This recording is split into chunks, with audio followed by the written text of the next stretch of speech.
Jayma shivered in the biting February wind. Nature started showing the first signs of upcoming spring. The sun peeked out, the puddles formed on the sidewalks, and the street birds seemed to chirp with increased cheerfulness. Jayma was relieved that the harsh winter was over. It was her first winter spent on the streets, long, icy and unfriendly. With the warm weather, the girl dared to venture from her winter refuge to the city. The city offered better chances for finding food. Grocery stores, cafes and restaurants always had recently expired food, leftovers from the previous day that couldn't be served to customers. Jayma, who starved all winter, welcomed these opportunities. She had spent the winter in an abandoned house in the village, which she had stumbled upon in the fall. The overgrown, unattended plot was a clear sign of its ownerless state. It was just what Jayma needed. That early November evening, she had understood the imminent arrival of freezing temperatures and the long, cold winter ahead. She needed shelter, and the house had a functioning furnace, thankfully. Jayma knew how to operate it, a skill she had learned from the Caldwells. She was grateful for at least that. She hunched her shoulders against a sudden chill. Goosebumps prickled her skin. Whether it was the lingering February cold or the memory of the family she had spent 2 years with, she couldn't tell. Perhaps it was a bit of both. Jayma had never met her parents and had no idea about their identities. As a newborn, she was wrapped in a cellophane bag and discarded in a trash can. Today, with surveillance cameras ubiquitous, such an act would likely lead to the perpetrator's arrest. However, the person who abandoned Jayma remained unknown despite efforts to find them. Now, at the age of 15, Jayma was acutely aware that her biological mother had not wanted her. Perhaps her mother saw her as a mistake, a burden to be quickly discarded. Jayma grew up in an orphanage, surrounded by indifferent caregivers and embittered children.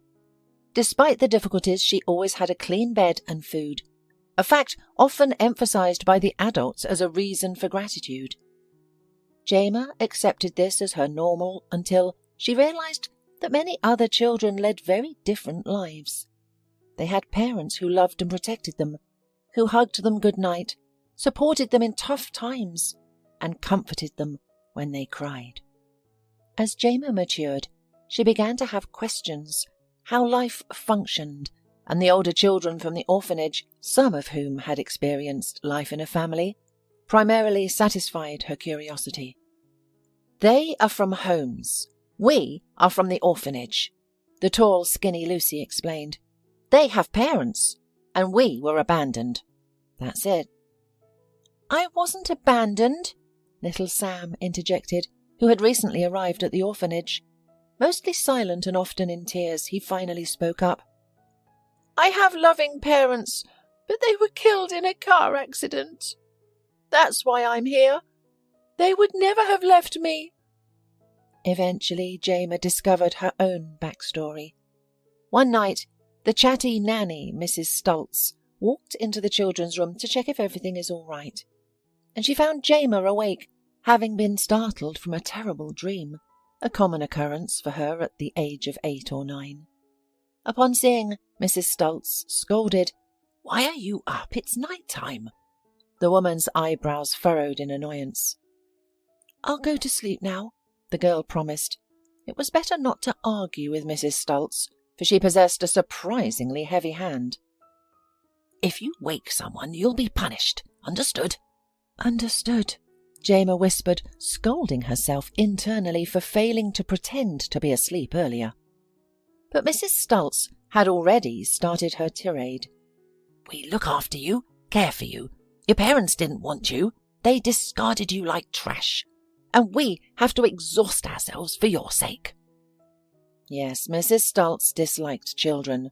Why she chose to work in an orphanage despite such contempt was a mystery to Jayma. Perhaps no one else would hire the grumpy woman due to her advanced age. Regardless, the fact remained, Mrs. Stultz was not just indifferent to children. She literally harboured hatred against them. Whether this was exclusive to orphans, Jayma didn't know. "You are all children of alcoholics and marginalised people," Mrs. Stultz continued. The woman was apparently just venting, speaking into the void. "Nothing good will come out of you. You're destined to be slackers like your relatives. The apple never falls far from the tree. Why do they bother with you at all? Even your mother discarded you. You were lucky to be found in time. The old man couldn't sleep, you see. He went to take out the garbage at 5 a.m, and there you were. If he hadn't found you, it would have been less trouble for everyone." "Are you talking about me?" Jayma immediately asked. She wouldn't normally have dared to speak to Mrs. Stultz, but the woman was apparently revealing her past. It was impossible to remain silent. "Who else?" Mrs. Stultz shot Jayma a contemptuous look. "Was I really thrown in the trash?" Jayma's voice quivered, tears welling in her eyes. She suddenly felt deeply hurt. All the children who didn't know their parents often fantasized about their origins. Jayma was no exception. She imagined stories where her mother had to leave her at the orphanage for her own good. She always hoped her mother would come back for her one day, to take her away from this dreadful place. But this revelation hit her hard. "So you don't know?" Mrs. Stultz asked, surprised. "The whole staff knows about it. Hasn't anyone told you before?" Jayma shook her head. Mrs. Stultz smiled maliciously. "Well, you should know. The old man found you in a garbage can and brought you here, to the orphanage. Your mum must have been an alcoholic. That's how you are, just like the rest of them." Mrs. Stultz relished in Jayma's grief. She embellished her story with vivid details, describing the dirty supermarket cellophane bag the man found the newborn in. She explained how they searched for Jayma's mother in the neighbourhood and the homeless shelter, but to no avail. "You were diagnosed with so many conditions, we thought you'd end up disabled if you survived at all. Your mother must have drunk and smoked during her pregnancy. That's why no one adopted you when you were young. Too many illnesses. And now you're older. Who would want such a burden?" After Mrs. Stultz left, Jayma laid awake and motionless for a long time, mulling over the caregiver's words. Maybe Mrs. Stultz lied. Possibly she was teasing me deliberately to hurt me. The next morning, the girl, having gathered courage, approached one of the educators. She had been working in the orphanage for a long time. Surely she must know her story. But the woman confirmed everything. "Yes, you were indeed found in a garbage can by an elderly man, quite accidentally. He even wanted to take you away afterward, to raise you like a daughter or granddaughter, rather. But who would give a baby to a lonely old man?" "So it's true." The girl started crying because it was the end of her childhood dreams of suddenly having parents. Lucy, who had already turned 12, came to Jayma in the dining room and sat next to her. Lucy, not that they were friends. The girls were too different in age for a full-fledged friendship. But Lucy treated Jayma with some warmth. Lucy had once had a younger sister. The girl loved her very much, took care of her, and then someone from the guests of Lucy's mother left an unextinguished cigarette on the table. There was a fire, which killed everyone in the house. Only Lucy managed to escape by some miracle. That's how the girl ended up in an orphanage. Lucy often said that she had no pity for her mother. She drank, did not care about her daughters, took to the house of her many friends and suitors, arranged parties from night until morning. But Lucy really missed her little sister. Likely, Jayma reminded Lucy of her sister, and she was the only one at the orphanage who treated Jayma warmly. "What's wrong?" Lucy asked. "Did the boys hurt you again? Or did the teacher punish you?" Jayma confided in her older friend, who smiled sadly in response. "Well, everyone here has a sad story. You were abandoned in the trash right after you were born, which is surely unpleasant. but Ben's mother sold him to gypsies. And Molly's grandmother tried to sell her. She even put an ad in the newspaper. But why? Why don't parents want their children? I don't know, Lucy shrugged, gently stroking Jayma's head. It happens. I think about it a lot too. But try to imagine. Imagine you never had parents. It's easier that way. It's as if you've always been alone and nobody ever abandoned you. Jayma managed to cope with her feelings. What else could she do? Life at the orphanage continued as usual. Early risings, exercises, classes and gym. But suddenly something unexpected happened to Jayma. At the age of 12, she was adopted by a family. Jayma understood that her chances of adoption were slim. People usually preferred to adopt babies or toddlers, but she was already a teenager. Furthermore, her appearance wasn't commonly favoured. She had bright black eyes, widely set dark eyebrows, swarthy skin, and raven black hair.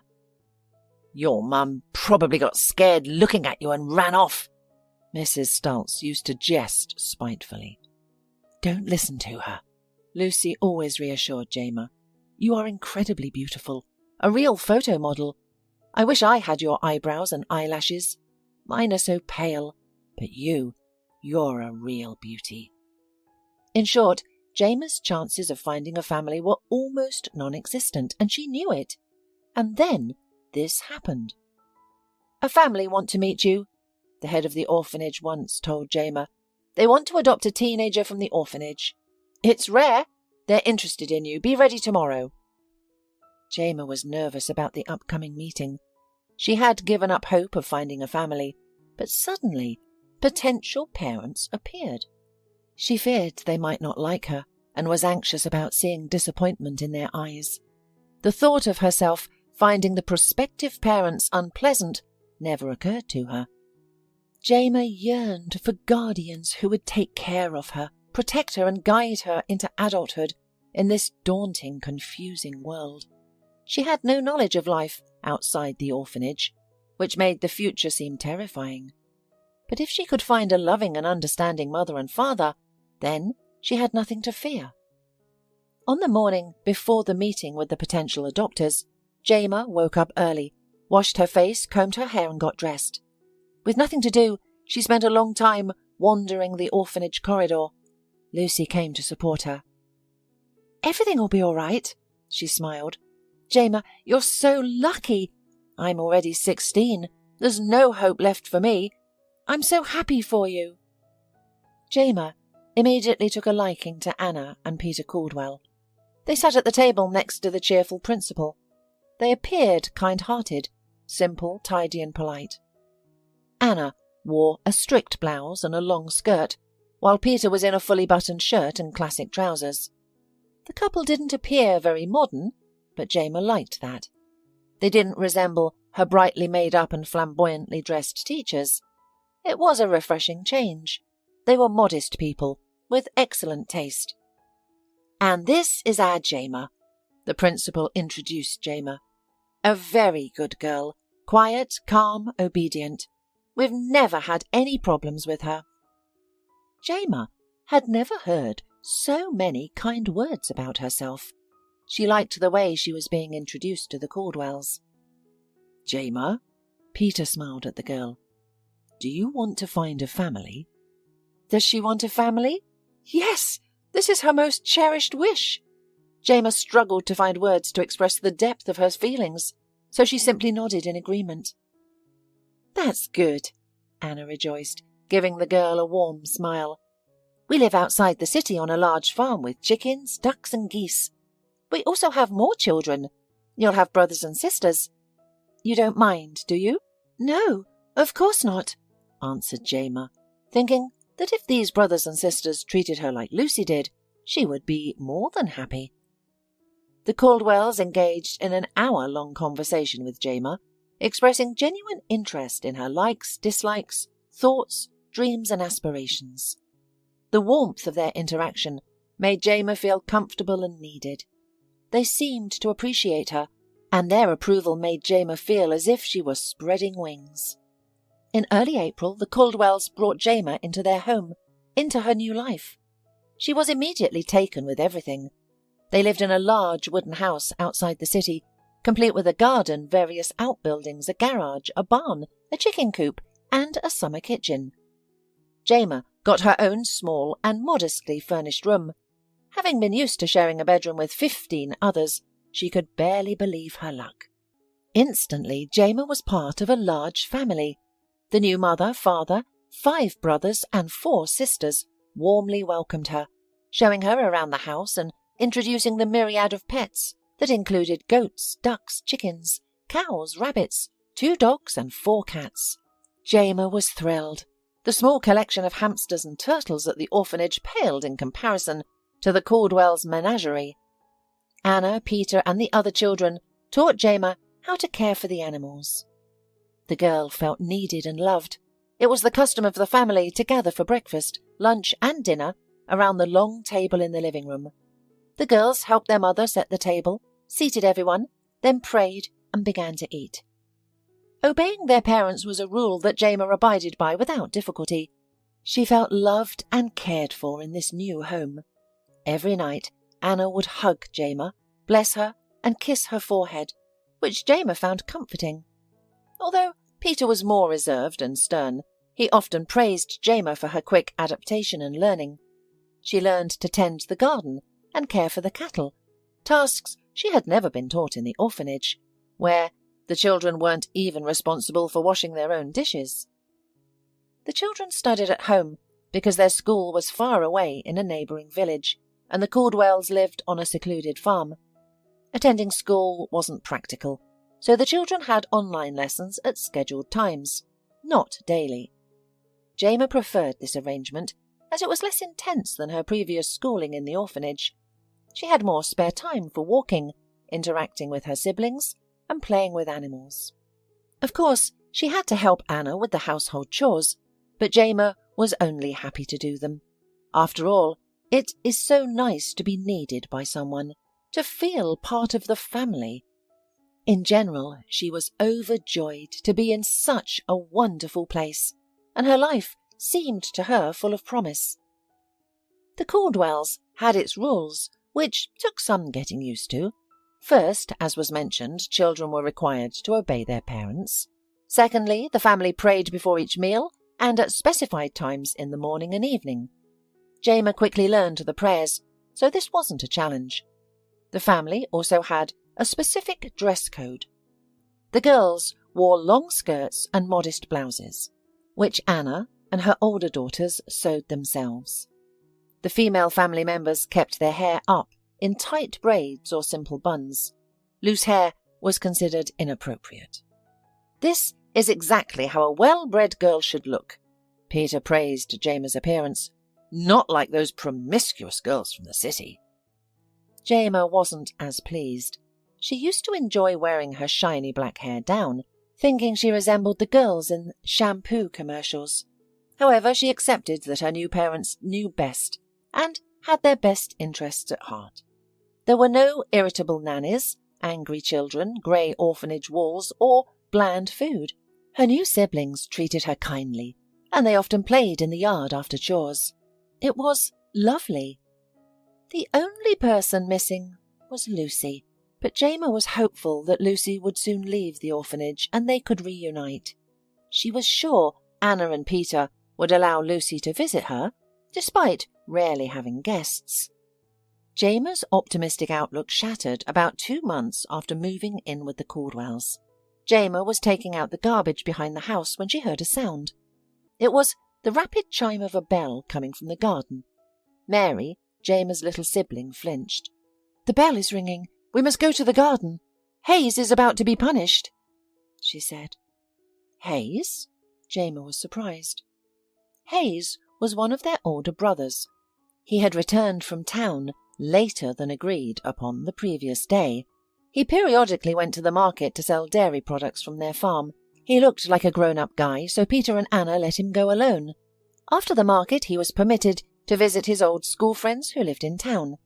However, he was obliged to return home by a certain time, and yesterday he was late.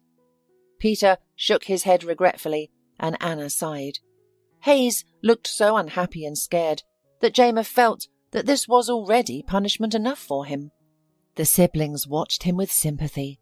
Jayma thought the matter was over, but it wasn't. And now Jayma followed Mary into the garden, hopeful that everything might turn out all right. Everyone else was already there. Anna held a bell in her hands. I wonder where the parents found this rare item, she mused. Peter looked serious, even solemn. Next to him stood a pale, frightened Hayes. Clearly apprehensive, he nevertheless resigned himself to his fate. In Peter's hands was a belt, a thick leather strap with a metal buckle. Jayma didn't notice it right away, only later, when the punishment instrument had already gone into action. A son must obey and honour his parents, Peter declared, surveying his many children. He didn't even glance at the 40 Hayes. A parent's word is law. Those who stray from their parents' commands will face an unhappy fate. We want all our children to be happy and successful, which is why we cannot tolerate disobedience. If you spare the rod, you spoil the child, Anna added, looking sympathetically at Hayes. We love you, son. We cannot let you fall. You must be punished. Hayes sighed heavily and nodded in acceptance. Then something terrible occurred. Peter began to whip Hayes with a belt, targeting his back, legs, and shoulders. With each blow, his hits became increasingly vicious, as if he derived pleasure from it. Jayma watched her new father in horror. His eyes glowed with a perverse delight. There were aspects of him that reminded her of Mrs. Stultz, but at least she never resorted to physical violence or masked her anger as care. A robust, tall man was beating a frail, defenseless boy. Hayes' body quickly marked with red, swollen welts. Some even began to bleed. The pain must have been excruciating. Endure it, whispered Mary, who was standing next to Jayma. Just endure, or he will hurt you even more. Jayma felt sick to her stomach, wishing the horrifying scene unfolding before her was just a nightmare. How could Anna and Peter, such kind and virtuous individuals, allow such cruelty? Peter was doing it, and Anna was silently condoning it. And the other children? They observed Hayes's beating with unsettling calmness, showing sympathy for him, but clearly accepting it as normal. Even in the orphanage, things were never this brutal. The staff might spank someone, maybe even pinch them, but that was it. The children had regular medical examinations, and adults were asked for every bruise. But here, Hayes fell down and seemed to lose consciousness for a while. Jayma feared that the boy would die now. Peter whipped the teenager a few more times, then suddenly calmed down. This is a lesson for you and the others, he said, wiping sweat from his forehead. Go to your room. You'll be locked up for 2 days without food. Anna helped her son up and led him into the house. He was shaky. The others returned to their chores as if nothing had happened. Let's go, Mary said, pulling the stunned Jayma by the arm. We've got to clean up after the house, right? Did you see what happens for disobedience? From that moment, fear nestled in Jayma's heart. She worried about doing something wrong and ending up like Hayes, standing in the garden awaiting punishment. The mere thought made her heart clench. The Caldwells no longer seemed wise, kind, or understanding to her. They were frightening. What had once seemed nice and pleasant to Jayma now appeared in an entirely different light. The children lived like hermits, isolated from people, under the control of 2 oppressive adults. They cared for livestock, worked in the vegetable garden, barely studied, and only interacted with each other. The once safe and kind world created by the Caldwells no longer felt that way to Jayma. She began to think that staying in the orphanage would have been better. But there was no turning back now. The Caldwells were unlikely to let her leave. The Caldwells were strict with those who disagreed, were stubborn or slow. Now Jayma often saw them punish the children for the smallest offences, like poorly executed tasks.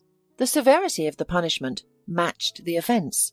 Sometimes children were locked in a room without food and water for days, or made to stand in a corner on peas for hours.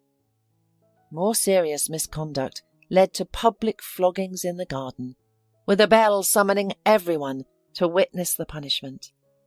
The discipline was not just limited to the boys. Once, Peter beat his eldest daughter Aisha for simply browsing swimsuits online. Peter and Anna feared their daughter might become a vicious woman, with Peter vowing to prevent that by beating her with a belt. Aisha held back her screams, knowing that would only make Peter angrier. Jayma also faced her share of troubles, primarily for arguing with her parents. One day Mary was hungry, but it was a long time until lunch, and her pleas fell on deaf ears. Unable to wait, the little girl took a piece of pie without permission. Anna saw it, and Anna informed her husband about it. Peter accused his youngest daughter of theft and retrieved a belt from the closet. Mary and Jayma, who were also present in the kitchen at that time, understood its meaning. Mary trembled like a leaf, but dared not cry or beg for mercy. Jayma, imagining her father punishing the little girl in front of everyone, felt a cold sweat on her back. Without thinking twice, she stood up for her sister, politely and cautiously asking Peter and Anna to forgive Mary for her minor transgression. As a result, Peter punished both daughters with the belt, Mary for stealing and Jayma for disrespecting her parents. Jayma felt that their punishment was less severe than that of their older siblings, but she still cried from the pain, the indignity, and the sense of helplessness. Also, Jayma often found herself left in the basement without light or food for days on end. This experience was even more dreadful than public floggings. In the pitch-black darkness, she began to fear that she was forgotten, that she may never see the light again. Time seemed to stretch on endlessly. During her 2 years at the Caldwells' house, Jayma endured various forms of punishment. Floggings, confinement, kneeling on dry peas for an hour, deprivation of food and water. She was forbidden from going to town.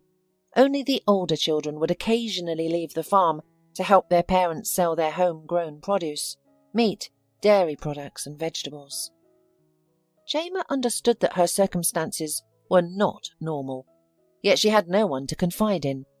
If any of the children became ill, they were cared for by Anna, with no doctor even being called.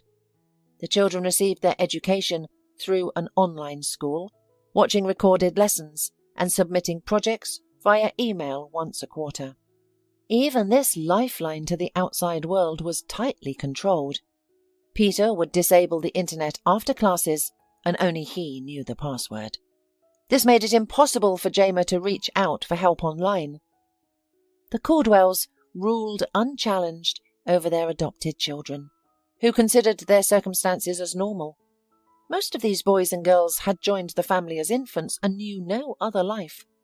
Peter and Anna convinced the children that the world beyond their fence was perilous, brutal, vicious and unjust.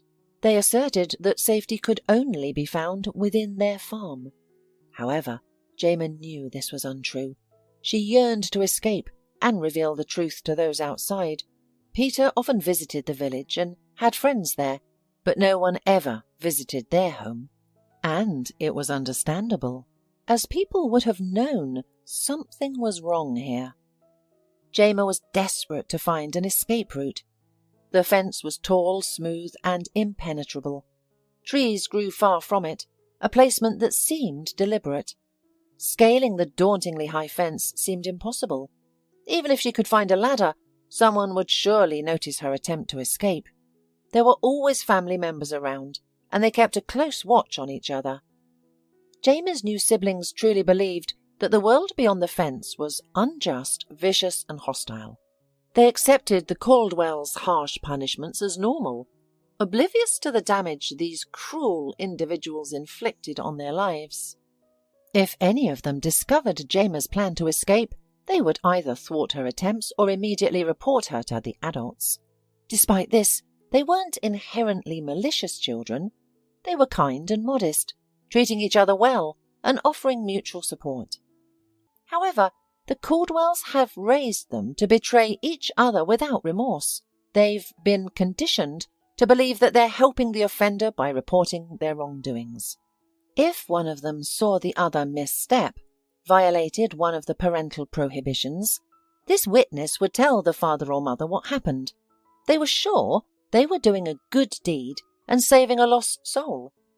Jayma had witnessed such incidents many times, each more terrifying than the punishment her foster father's belt could deliver. Once, Jayma herself was penalized for not reporting her younger sister. Stacy had accidentally knocked over a bucket left by their eldest sister at the barn's entrance. The milk spilled, startling Stacy. Jayma, having witnessed the incident, tried to comfort her. "Don't worry," assured Jayma. "No one saw you. If anyone asks, we'll just say the cat did it." Stacy looked at Jayma in disbelief, seemingly shocked by her sister's words. However, their plan didn't work out. A couple of hours later, a bell rang in the garden, signaling that punishment was imminent. Peter was going to discipline Stacy for spilling the milk, and Jayma was planning to lie to their parents and protect the guilty party. It turned out that Mary had witnessed the incident at the barn. Even the honest and well-meaning child, she immediately reported the event to Peter in good faith. The siblings were convinced that their parents were merely caring for them, that punishment was a form of purification. The Caldwells succeeded in instilling their rules and thoughts into the minds of the adopted children, but Jayma was the exception. Perhaps her resistance stemmed from joining the family as a teenager rather than a little child. To survive, Jayma played along, trying hard to avoid rousing suspicion, while desperately seeking an opportunity to escape. However, the foster parents were not entirely fooled. They scrutinized Jayma more closely than the others, severely limiting her freedom. Jayma saw no opportunities to break free or communicate her situation to others. The adults were too cautious to let her outside. Once, they intercepted her paper airplane. In a desperate plea for help, Jayma had written a letter, folded it into an airplane, and launched it over the fence. She hoped the makeshift plane could overcome the barrier she couldn't, and that someone would find the note. It worked, but the finder turned out to be Peter himself. Jayma was brutally beaten. She thought she was going to be killed. Afterwards, she was thrown into a basement and left there for several days without food or water. She experienced unbearable thirst and painful wounds, while time seemed to stretch on endlessly. Later, she had a long conversation with Peter and Anna. They continued to feed her their pseudo-religious beliefs, intimidating her with tales of hell and hell-fire, assuring her that their only intention was to save her. Jayma meekly nodded, thinking to herself that these people must be either criminals or mad. It would be best not to argue with them. Then Peter said something that made Jayma shudder. "You now officially have a psychiatric diagnosis," he said, looking straight into Jayma's eyes. "It's in your medical records. You've been prescribed potent medication. Delusions and strange fantasies are symptoms of your disease. You can write all the notes you want now. No one will believe you. Nobody." "But how did you do it?" Jayma exclaimed in shock. She knew that to receive a diagnosis, one would need to see a doctor. "With Stacy's help," Anna explained. You're almost the same age, and you're very much alike, so she played along for your salvation. We took Stacy to the doctor. She's in the hospital now.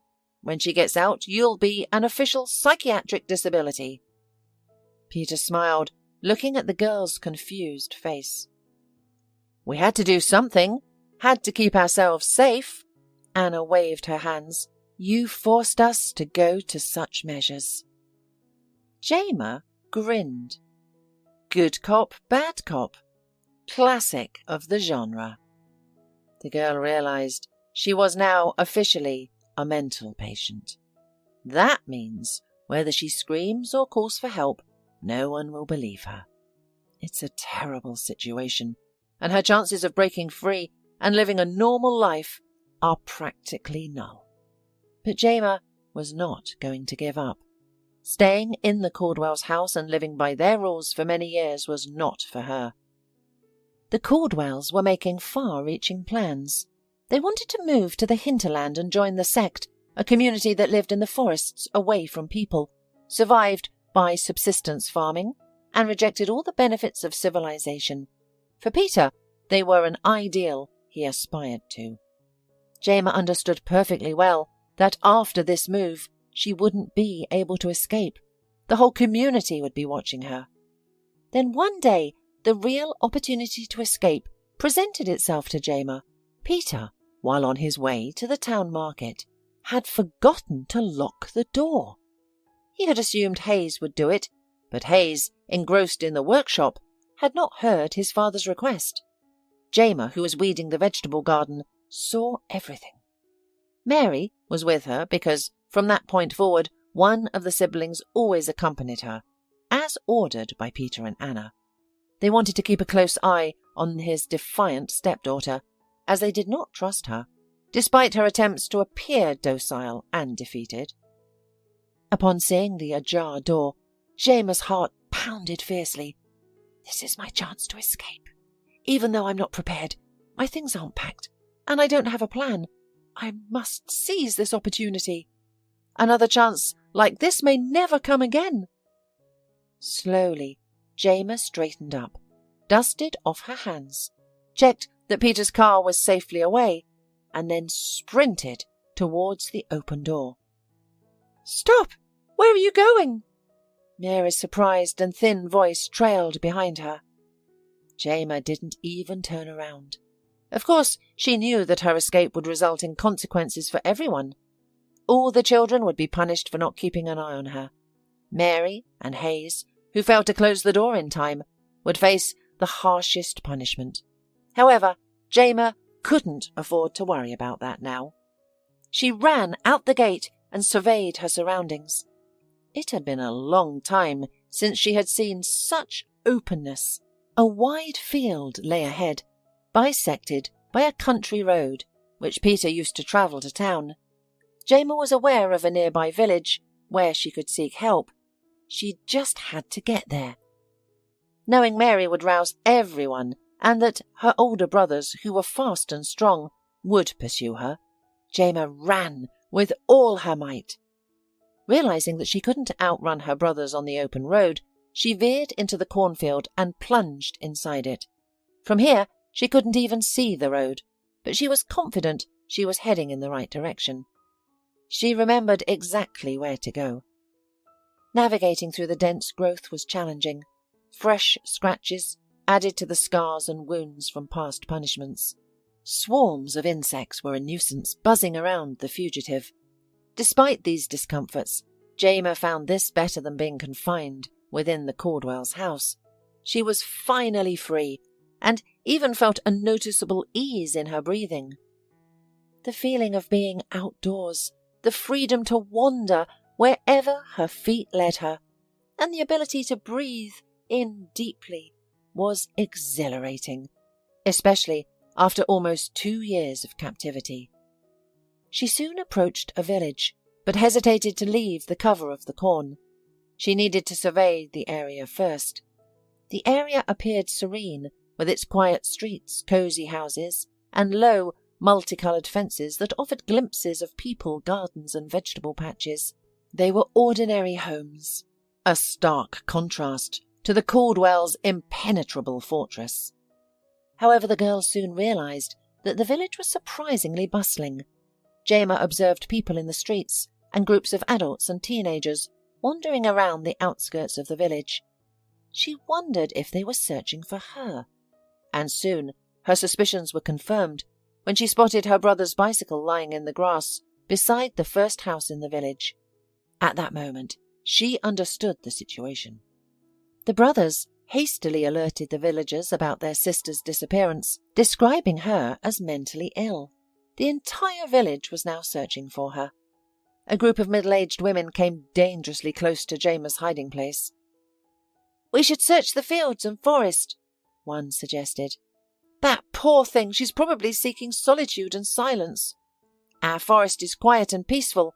She's likely hiding there. The men are already searching the woods with dogs," another woman added. "If she's there, they'll find her." "Poor girl," a third woman sighed. "She's so young and already diagnosed. It's only going to get worse. She should be returned to the family. They care for her, they treat her. They're literally holy people." "I would say they are fools," interjected a woman with thin lips and a prickly demeanour. "Why would they adopt children with disabilities from the orphanage?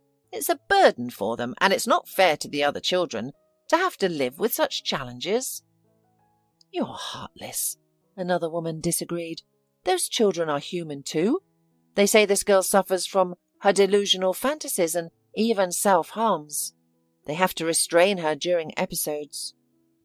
"She belongs in a hospital, in a secure ward with padded walls," insisted the woman with thin lips. "It would be better for everyone, including the girl." "They're planning on it," the second person said. "I overheard that if they catch the girl, they'll admit her to the hospital immediately. She has an official diagnosis, so there will be no argument about her admission. They'll give her medications, provide her with care. She'll come out an entirely different person. The disease won't disappear, of course, but they'll be able to manage her symptoms." The women conversed briefly before departing, leaving Jayma alone with her thoughts. She reflected on her predicament in light of their conversation. She realized she couldn't reach out to the villagers for help. They all sided with the Caldwells. Peter had convinced them that he was caring for a mentally unstable daughter. Now that she had run away, they wouldn't believe her if she tried to reveal the truth. To them she was mentally ill, prone to delusions and hallucinations. If she approached them, they would send her back to the Caldwells, who might commit her to a hospital. There, her pleas would fall on deaf ears due to the grim diagnosis in her medical record. Jayma had pinned her hopes on her scars, thinking they would serve as evidence of her mistreatment. However, the villagers believed the runaway girl was inclined to self-harm. This too was a dead end. Peter had cleverly manipulated every possible outcome. Jayma resolved to head for the town, as it offered her better chance to get help and potentially save the other Caldwell's children. She hoped they might receive assistance from psychologists or psychiatrists who could help them see the true nature of their foster parents. Time was of the essence. She had heard that search parties with dogs would soon scour the area. Jayma ran faster than she ever had before. Knowing the direction of the town and hurrying towards it, she didn't stop, even when night fell, seemingly unaffected by fatigue. Fueled by adrenaline, Jayma endured a challenging day-long journey, reaching the town by 6 a.m. She was conscious of her dishevelled appearance, a long skirt with a ragged hem, a dirty shirt with messy hair. Fortunately, the streets were deserted at that hour. She needed to find the police station, which would surely offer the help she sought. However, as she was about to take a step forward, she noticed a flyer on a pole that stopped her in her tracks. It was an ordinary A4-sized flyer, but it bore her picture. The text beneath quickly made her realize she couldn't seek help in the town either. The Caldwells had outmaneuvered her, reporting her to the police and even distributing flyers. The text stated that a girl with a psychiatric diagnosis was missing and provided a description matching Jayma, The flyer cautioned the public to be wary when encountering the teenager, as her diagnosis could lead to unpredictable behaviour. Jayma did not go to the police. Instead, she sought refuge in an abandoned part of town and found shelter in a dilapidated house, where she finally fell asleep. Overcome with exhaustion, she fell into a deep sleep almost instantly. When she awoke, the sun was already high in the sky, and her mind was clearer. Sitting up and hugging her knees, Jayma leaned against the wall, ready to contemplate her situation. Her prospects were bleak, but she faced the reality with courage. She reasoned, I can't go to the police. They already know about me. I shouldn't go to the orphanage either. They've probably been warned as well. No one will help me now. People know a disturbed girl is missing and are ready for the runaway to start spouting delusions. The Caldwells have thought of everything. They must have anticipated that I would eventually flee and seek help, and have ensured that everyone would consider me unstable. The only option left is to stay on the streets. I can't return to the Caldwells' house, and I have nowhere else to go either. Jayma sighed, knowing it would be challenging. If there were no other options, she would have to start a new life. Firstly, she desired to shed her uniform, the drab attire she was obliged to wear at the Caldwells' house. She yearned to appear as a regular teenager, attracting less attention. Jayma was aware that people often left bags of usable clothes near trash bins. That's where she sought her new wardrobe, and she found it. After changing into a sweatshirt and baggy jeans, Jayma immediately felt more comfortable and decided that her life was going to improve. Initially, Jayma joined the street children at the train station. These were boys and girls with complex backgrounds, forced to survive on the streets. They all slept collectively in an old house, curiously located in the city's centre. This district was historical, boasting a beautiful street lined with lanterns, monuments, fountains, and stylish cafes. At all hours, it bustled with well-dressed people, families, stylish youths, loving couples, and elegant seniors. Just a stone's throw away from a row of shops and cafes, hidden behind them, was an alleyway. This was home to old crumbling houses and sidewalks overtaken by tall weeds. It served as a haven for the poor and destitute, a home for the homeless. The inhabitants would scatter like cockroaches whenever the police visited. Some were caught, but the agile and swift street kids always managed to escape. Each of these children had complex circumstances. Some were runaways, others fugitives from the law. Their shared trait was a desire to avoid adult intervention. Jayma was not fond of the street kids. Though they all lived on the streets, she preferred cleanliness, while her new friends disregarded hygiene and order. They were thieves, and despite their attempts to teach her, Jayma could not bring herself to steal. What distressed her most was these children's consumption of alcohol and cigarettes. According to one boy, it was their way of making the world nicer for them. The more time Jayma spent with them, the more she realized this life was not for her. So one day she left without a word. Jayma had another plan. She knew winter was approaching and she needed to find a place to spend the colder months. She believed that place could be found in the nearest villages, an area likely filled with abandoned houses. After exploring many properties on a chilly November morning, she finally found what she was looking for, an abandoned wooden house.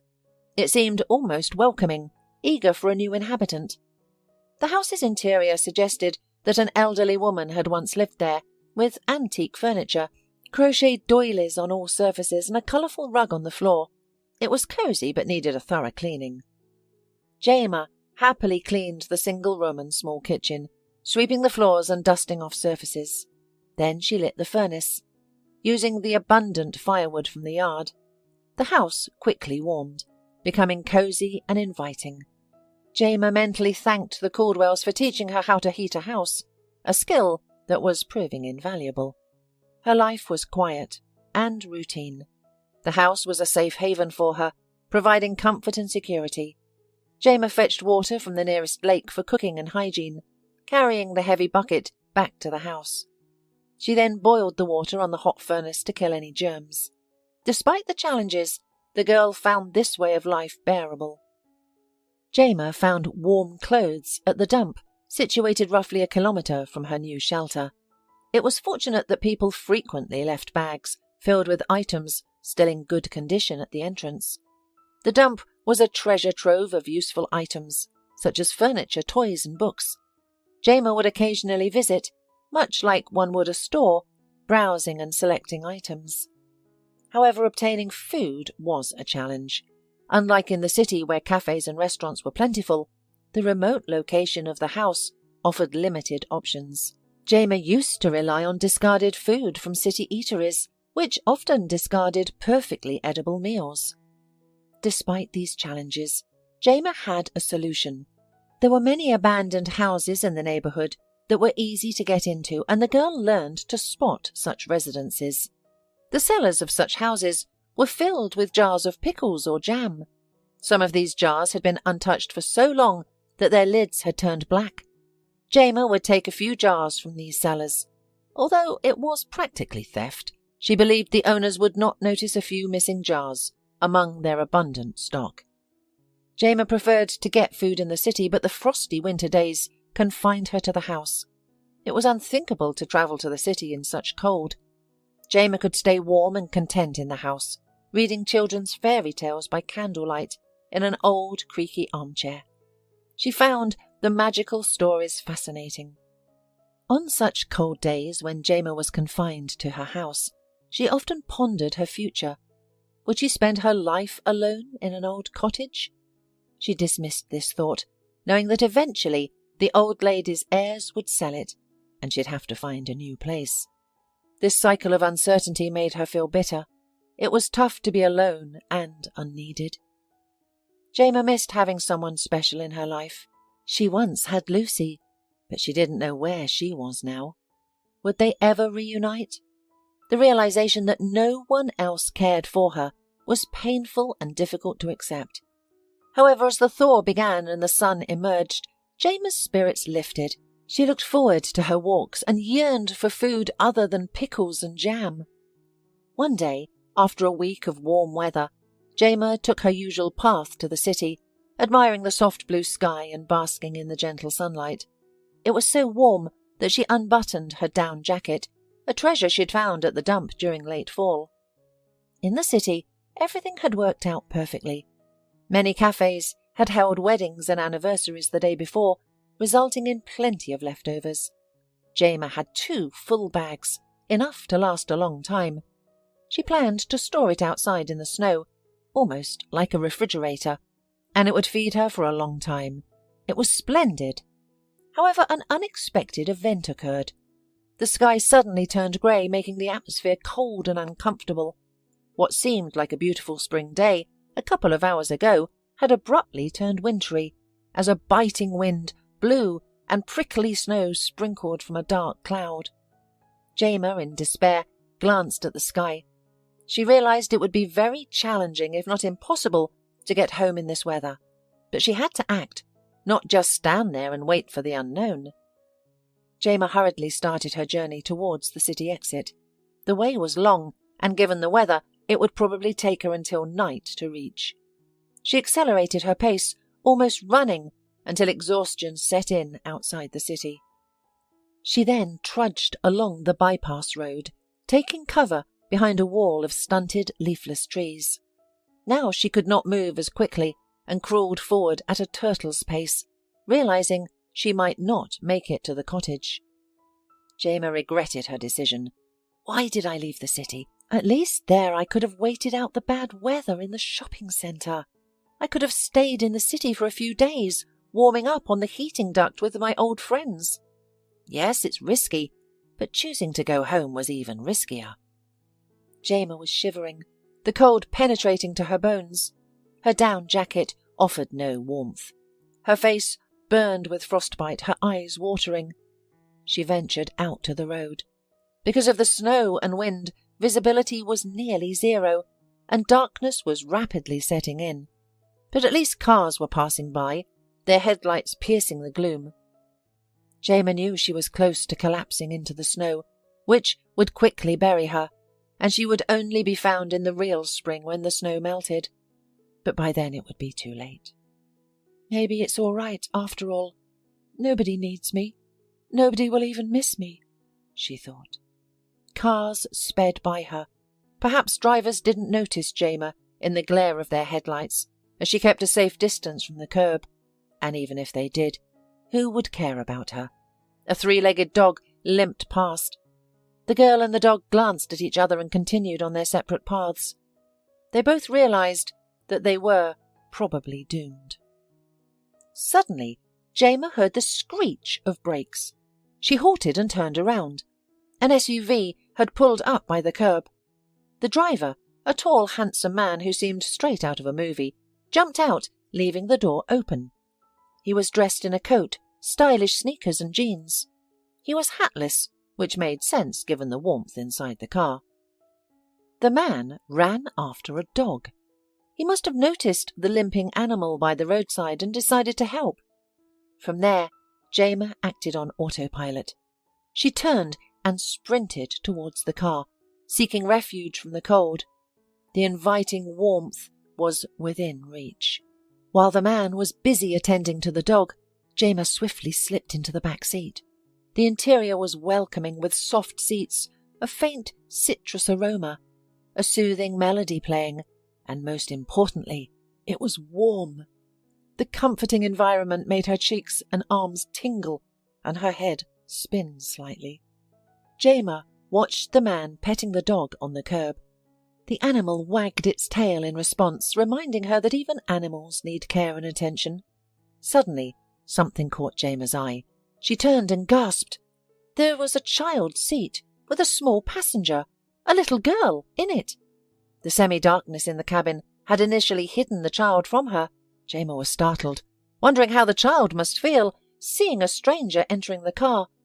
Jayma had no intention of scaring the little girl, and it seemed she hadn't.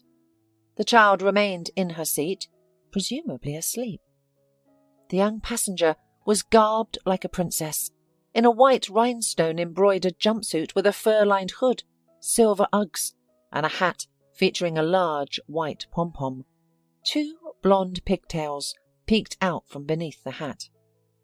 Jayma examined her more closely and gasped in shock. The child's face was inanimate.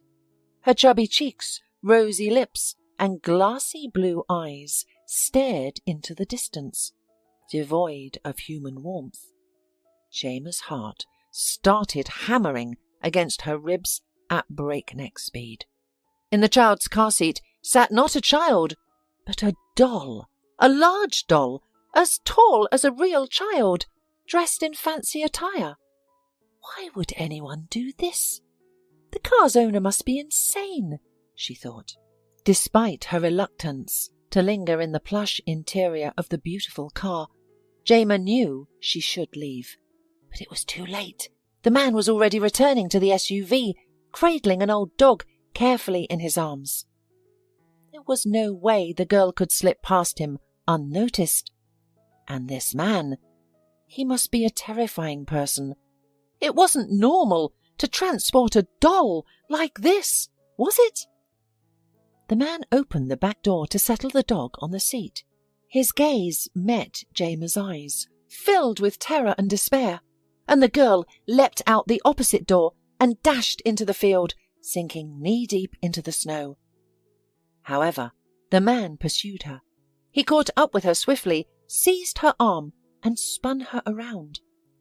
He's going to hit me, Jayma thought, struggling to break free. But escape was impossible. The man's grip was unyielding. I didn't take anything from you, Jayma protested. I'm not like that. I'm just homeless. I want only to warm up. Please let me go. Wait, the man stopped her. How did you end up here? It's far from the city, even further from the nearest village. Where are you from? I'm homeless. I live in an abandoned house in the village. Homeless? The man's eyebrows shot up in surprise. "What's your name?" "Jayma," the girl answered honestly. The man seemed normal, even safe. However, she had seen that terrifying doll in his parlour. "Jayma, it seems like you're in trouble. Teenagers shouldn't live alone like this. And it's a long way to the country estate. You won't make it. You'll freeze on the way.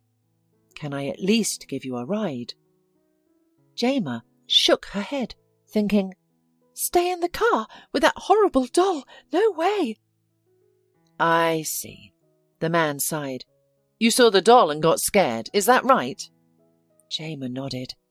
"Well, it does look creepy, I agree. But it's just a doll. It has its own unique story. There's no need to be scared of it. Let's get in the car quickly. You're already freezing." Jayma looked at the man with fear. She desperately wanted to return to the warmth. But what kind of man was he? A normal adult wouldn't carry a terrifying toy like a real child in a car seat.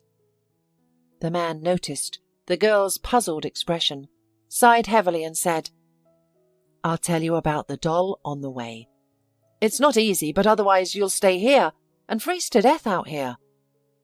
Jayma, now intrigued, focused on the man. She was eager to hear the story. "By the way, I haven't introduced myself yet," the man added with a smile. "My name is Jeff. You can call me that." Jayma nodded in response. She looked at Jeff, waiting. She was eager to unravel the mystery of the doll and perhaps return to the warmth of the car afterward. Unaffected by the cold wind and snow covering them, Jeff began his tale. Both of them were engrossed by the story. It captivated them completely. Since childhood, Jeff was in love with his classmate, Helen.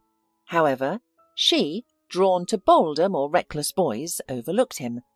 Despite his feelings, Jeff was unsure of how to act. This dynamic shifted when they encountered each other at university. A chance meeting led to frequent conversations, and they soon became inseparable. Helen began to see Jeff in a new light, realizing how wonderful he truly was. Jeff finally confessed his long-held feelings to Helen, and they eventually married as students. They decided to postpone parenthood until they were financially stable and had established their careers. Years later, Helen and Jeff felt ready to start a family and welcomed a beautiful daughter. Alice was a loving and obedient child who made every effort to please her parents. The family travelled extensively. Jeff and Helen were eager to teach Alice about the world while learning alongside her. Helen did not return to work until her daughter started first grade. She spent those early years focused on her child's development, enrolling her in various activities like language lessons and choreography. Helen wanted her daughter to be well-rounded. However, as Alice grew older and became more independent, Helen decided it was time to end her 7-year maternity leave. Alice was self-reliant and responsible enough to stay home alone. The girl used to come home from school by herself, do her homework, and sometimes even cook dinner for her parents. It seemed like a perfect arrangement. However, things changed when a busy road was constructed near Alice's school. It became dangerous to walk there. Drivers tried to fly quickly through the intersection. There were not enough traffic lights and crosswalks yet. Helen now often left work early to get her daughter home, fearing her daughter might get hit by a car. One day, Helen couldn't get permission from her boss to leave work early. Alice had come home by herself before and would always let her mother know when she had arrived safely. But on this day, Alice didn't send a message and didn't answer her phone. Worried, Helen left work and went home, only to find that Alice hadn't returned. Helen and her husband rushed to the school, where they learned that Alice had left as soon as school ended. They spoke to Alice's friends, who said they had parted way at the usual spot near the store. From there, Alice's whereabouts were unknown. Helen and Jeff rushed to the police. A statement was taken and the search for their child began immediately, with volunteers joining in. For 3 long, agonizing days, they were left in the dark, unable to find rest or eat. Tragically, one of the volunteers found Alice's lifeless body hidden in the basement of an old house in a disadvantaged neighbourhood. The person responsible for this atrocity was never found. Although the search for the perpetrator continued, for Helen and Jeff, life came to a halt. Time passed, Jeff said, his gaze distant. Jayma looked at him, her heart aching for this man, his grief-stricken wife, and of course little Alice. This beloved little girl, who was so needed by her parents, was gone. Meanwhile, Jayma, who felt unwanted and unloved, remained alive. Time passed, Jeff repeated. I gradually began to recover, to return to life, but Helen didn't. She was consumed by grief, and she blamed herself for what happened to Alice. She believed that if she had taken time off and walked Alice home like usual, none of this would have happened. Helen was continually burdened by heavy thoughts, weakening day by day.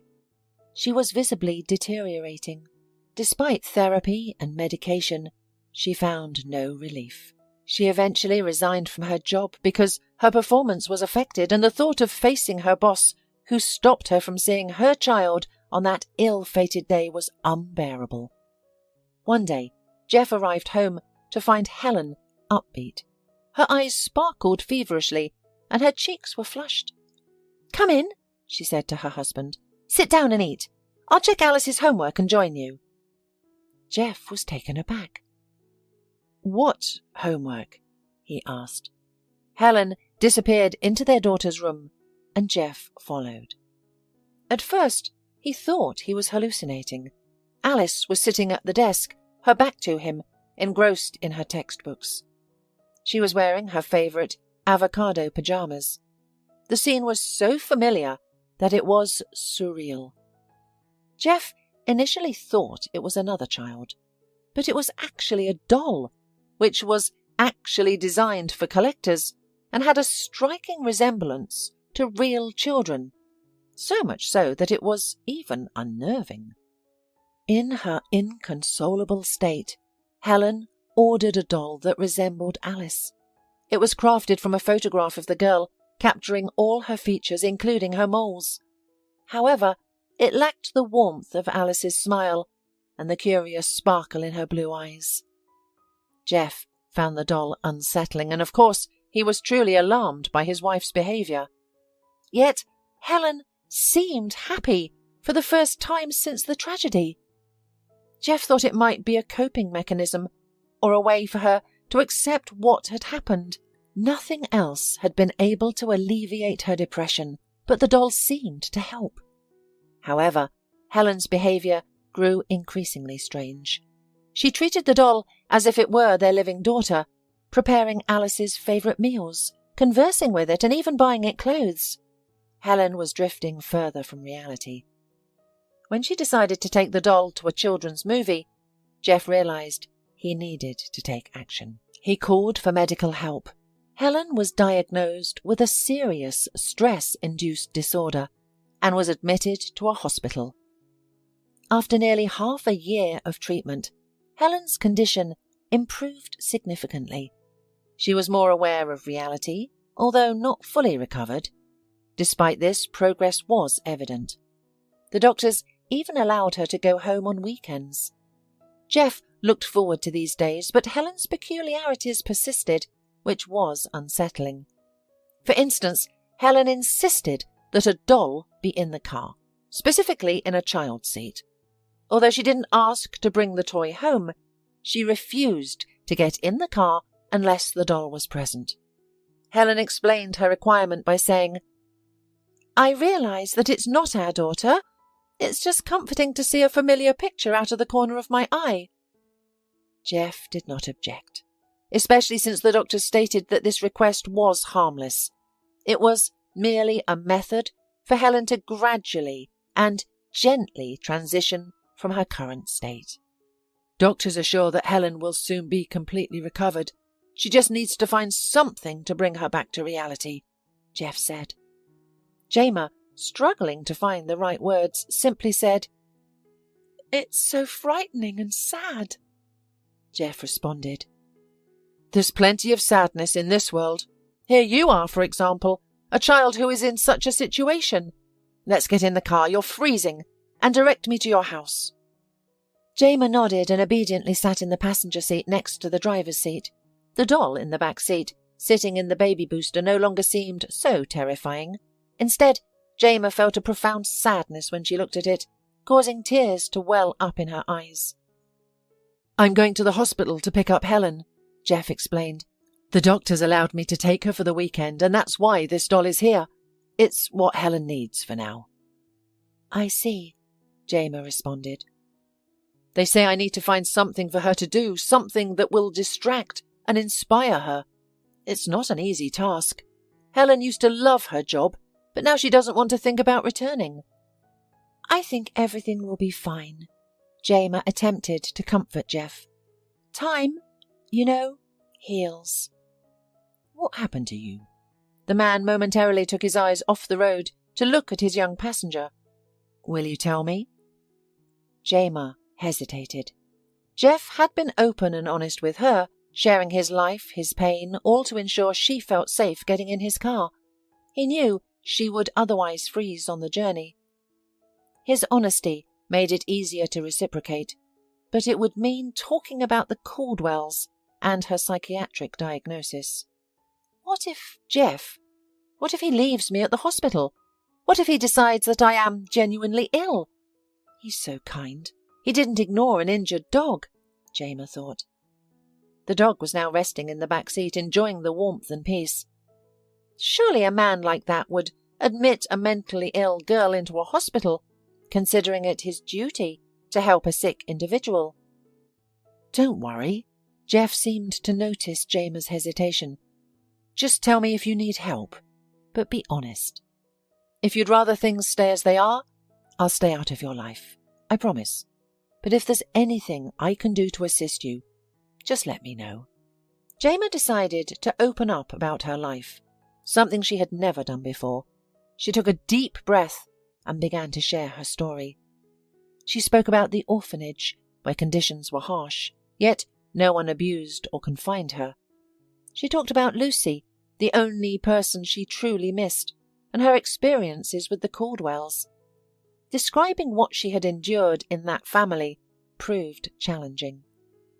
As Jayma recounted her time at the Caldwells' farm, Jeff's grip tightened on the steering wheel, his knuckles turning white. He remained silent, listening attentively, only interjecting occasionally to ask clarifying questions. The answers seemed to shock him. Finally, they arrived at Jayma's house. "Well, here we are," Jayma said, smiling at Jeff. "Do you live here? Aren't you cold inside?" Jeff asked. "No, I have a working furnace," she replied.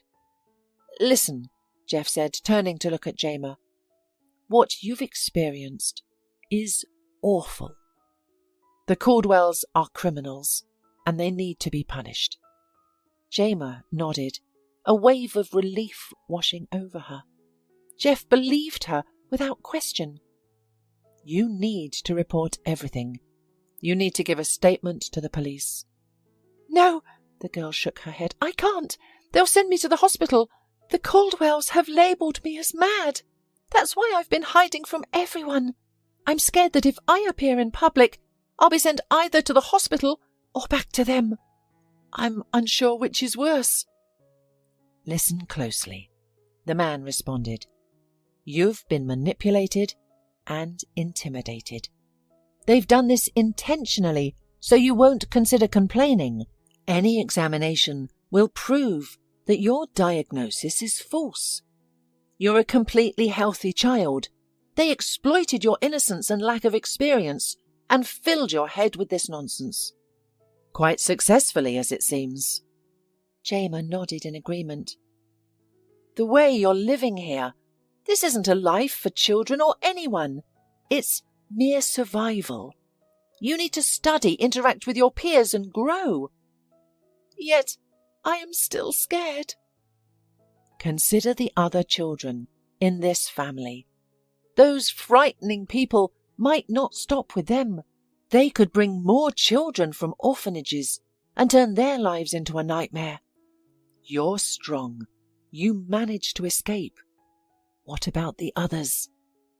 Jayma remembered Mary's anxious eyes, meek Stacy and pale, skinny Hayes. You might be right. I'll do it, the girl sighed. Great.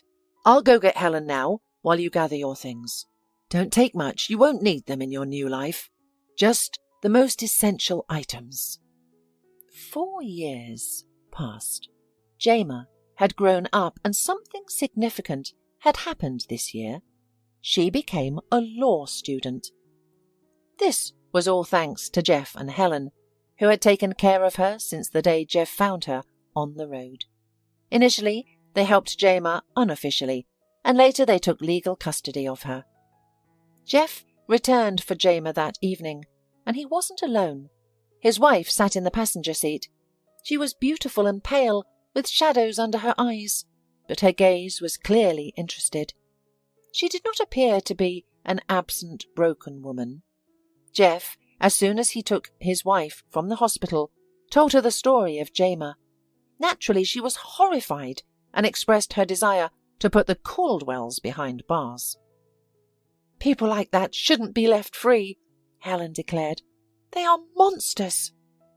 Jeff agreed with her completely. Helen could help restore justice, as she had been a first-class lawyer before the unfortunate incident with her daughter. Having heard Jayma's story, the woman felt motivated to act for the first time since the tragedy. Helen and Jeff brought Jayma from her shabby house to their home, a spacious apartment with clean, comfortable furniture and a warm, fragrant bath.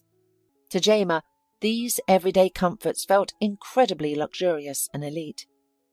Then came the process of recounting her experiences, which was difficult for Jayma. Remembering everything that happened and sharing the details was incredibly painful. At times, she couldn't hold back her tears. The thought of possibly having to face her tormentors was, again, unsettling. However, Helen assured Jayma that she wouldn't have to meet her foster parents again, a gesture for which Jayma was deeply grateful. Jayma spent some time in state institutions, starting with a children's hospital. She underwent examinations for 2 weeks. The doctors concluded that she was mentally healthy but slightly worn out, which wasn't surprising given Jayma's previous circumstances. Jayma found herself back in the orphanage, the same one she had left. Lucy, her old friend, had graduated and was gone. The tutors shrugged off questions about Lucy's fate. She doesn't keep in touch with us, they said indifferently. Despite this, Jayma didn't feel lonely or abandoned. She was frequently visited by Jeff and Helen, who brought gifts and expressed interest in her life. At first, Jayma thought their visits were solely related to Helen's case. However, even after Anna and Peter Caldwell were sentenced to long prison terms, their visits continued. Jayma realized that Helen's investigation was the case that brought the woman back to life. Helen had regained her vitality. She was once again filled with the desire and strength to fight injustice. Even her appearance changed. Her pallor faded. Her gaze became confident and piercing, and her eyes sparkled with a thirst for life. Jayma was pleased to witness this transformation. During one visit, Jeff casually asked if Jayma would object to them becoming her legal guardians. Jayma was thrilled. She had never dared to dream of such a thing. Initially, there were complications, as Helen, a recent psychiatric patient, wasn't considered an ideal candidate for foster parent. Despite this, the couple managed to gain custody of Jayma. She began living with them, finally experiencing true happiness. Jeff and Helen never pushed Jayma. Instead, they gently guided and advised her, engaging in lengthy conversations. Jayma had never felt so needed and happy before. They also searched for Lucy, who lived on the city outskirts in a state-provided apartment for orphans. She worked as a store clerk. Jayma was thrilled to reconnect with her friend, and Lucy felt the same. Helen and Jeff brought the Caldwells' youngest children, Mary, Stacy, Hayes, into their family. These children required extensive rehabilitation due to the significant damage to their developing psyches caused by Peter and Anna. Helen, Jeff, and Jayma faced a long and challenging task, but they were prepared and eager to restore the children's sense of childhood. The elder Caldwells required more comprehensive care, resulting in their admission to a hospital with psychologists and psychotherapists. But the couple had no intention of leaving the elder Caldwell's children, who had faced greater hardships. They planned to continue their support even after the children's discharge. Despite being adults by law, they were ill-equipped for life in society and needed assistance. Helen became Jayma's role model in every aspect. Jayma admired her beauty, intelligence, and determination, and all this inspired her to choose law school. Helen wholeheartedly supported her.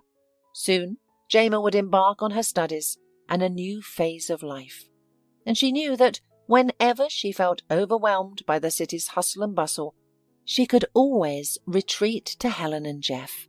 They provided a haven where she could rest, receive love and attention, and rejuvenate. The doll, too, had a new home. Helen suggested donating it to an orphanage during the peak of the Caldwell's case. Jeff was happy to take the toy. It meant that his wife had finally recovered.